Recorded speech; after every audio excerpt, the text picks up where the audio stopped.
Inside the courtroom of Justice Sandil Kisun, it was a mixture of emotions and bitterness as the self-confessed killers of 89-year-old Constance Fraser and 77-year-old Phyllis Caesar stood silently awaiting their fate in the docks.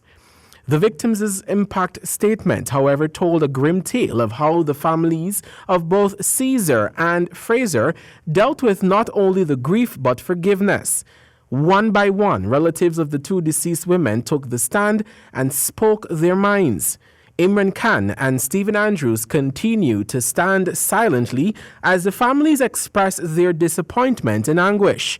The daughter of Fraser told the court that the grief of her mother's death crippled her family, resulting in the death of her sister. The woman opined that both men were scared to face a trial and as such opted to take the easier route and plead guilty to manslaughter. The woman stated that her mother was healthy and opined that she would have still been alive if she was not murdered by the men. The sister of Caesar said the pain of losing her sibling is still fresh in the hearts of her family. She noted that the deceased woman was a devout Christian who always helped those in need and didn't deserve to die in the way she did. However, attorney-at-law Kiamo Griffith, in a plea of mitigation, reiterated the view that the two men had no intention of killing the women, especially since it was only meant to be a robbery. Griffith told the story of Andrews and Khan being fatherless and having not completed their education. The attorney said that both men faced financial constraints and as such turned to a life of crime. He said since being on remand, both killers have expressed regret and apologized to the families for both women.